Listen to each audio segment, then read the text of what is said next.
Where did the math teacher hang out on New Year's Eve? Where was the math teacher, Don? In Times Square.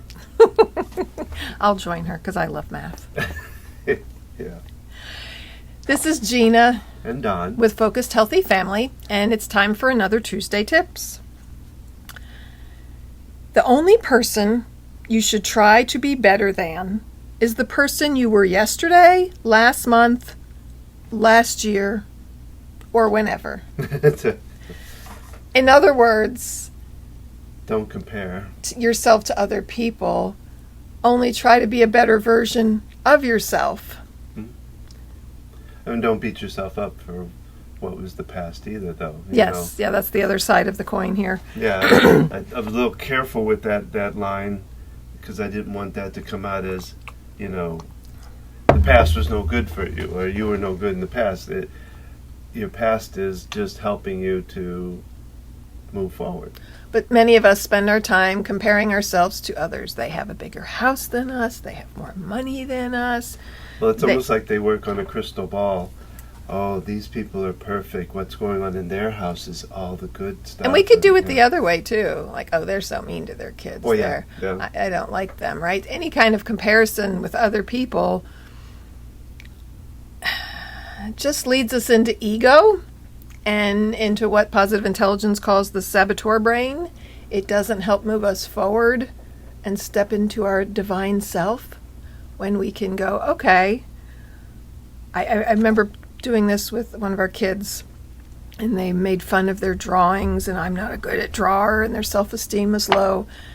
And I found something they drew when they were like 5, and they're, a teenager now, and it's like, look at this. And they're like, oh, wow, Who drew that? Yeah, and they can see, oh, wow, I have gotten better at drawing, right? And it's a matter of, once again, letting them see it, letting them come to that realization, saying, well, look, you did this at 5, and really for a 5-year-old, I found that impressive, and I liked, and describing, right? Not using the evaluating words, describing what you see.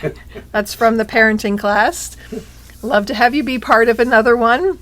We're still doing those as we're building our new program, so check that out.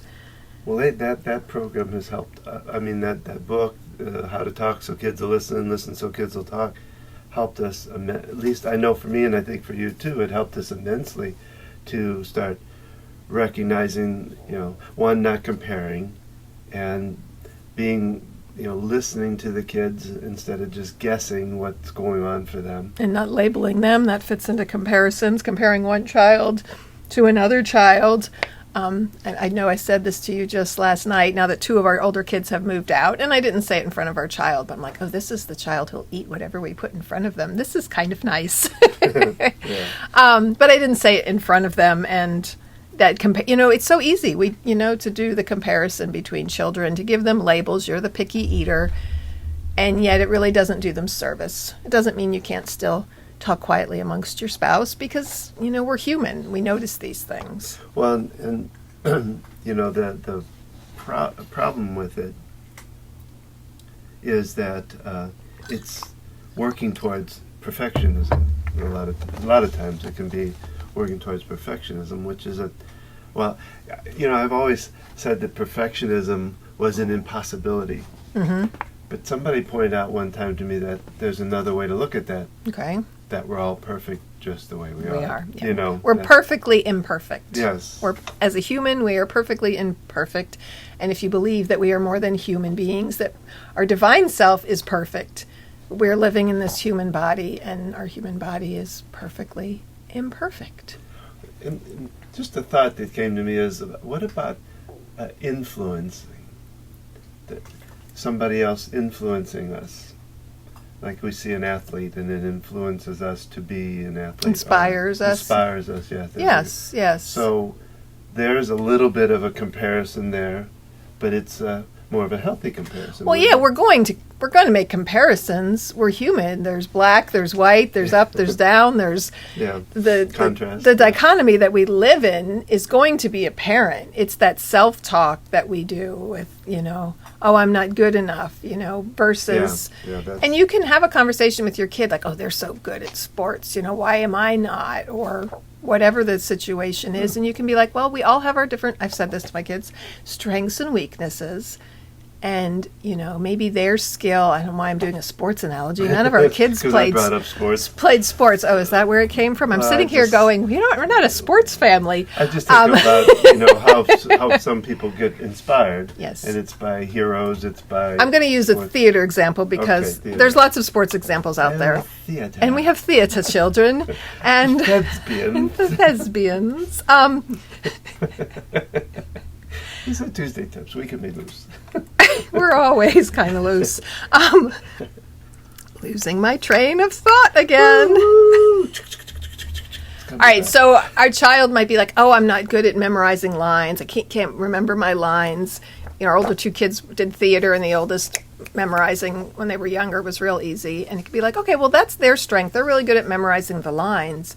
You are good at projecting your voice. You are good at the inflection and paying attention to what other people are doing. Our middle child was in a theater production, and it was a collection of homeschool kids, so it was a collection of ages. And she was a teenager, so she was probably the oldest in the actual production. And they were on stage doing their performance, and some little kids, they were 5 or 6, came out at the wrong time and said their line. And her and the other teen that was with her on stage were able to improvise and kind of roll with it. Yeah. And as parents that knew the lines and had watched the play as they practiced, knew that happened, but they handled it so well that I think other people really weren't aware of it. And it's like, wow, that skill to be able to step into it and, jump back and, fix it, pull your line, to be able to move forward from it. That's quite an improvisational skill to be able to do that. Oh, yeah. And to roll with it and not get, and sure, they were thrown off briefly. We knew there was like this moment of, wait a minute. I think they came out too soon on the stage. Yeah, they were little mice or something. It was what was that play called? Toad. It was about Toad. Yeah. Memories. Well, and it kind of brings up the idea of you have to have this thought in your mind, because I know from speaking that a lot of times I will miss something in my talk, and I have to remember the people out there don't know that, and so not to stumble on it, but like the last talk I did, I missed a part. And I went, oh, let me back up for a second, because I just ended up bringing it in, and they didn't really know that I screwed up. I just said, oh, I wanted to bring this in, and so. Right, jumping. So I created a blog, gosh, was it before Alexia was born? So somewhere around 13, 14 years ago. I've been writing in journals for years. I've had this aspiration to be a writer, and I just decided to make this leap and start a blog. And I called it Gina's Life Journey. And I would create something, and I remember the first time I posted it on WordPress. And it's like, okay, I put my writing out there to the world, because I've been writing and not sharing for years. And it was kind of like, okay, I did it. And I got in the habit of writing something and posting it right away. It was sort of an opportunity for me to speak up and share my voice. And it was something that had been difficult for me. And now when I look back, it's really a journey. I was telling you, I have 3 different blogs right now between Focused Healthy Family and Child-Led Learning and Gina's Life Journey. And that blog I want to keep as is, because I see my early posts. They can be rambling. There's a variety of styles. And it really is my journey. And it helps me to see where I've come. And it helps me to see, oh, I've improved my ability to hone down and stay focused on one topic. And it's really a journey of not only my life,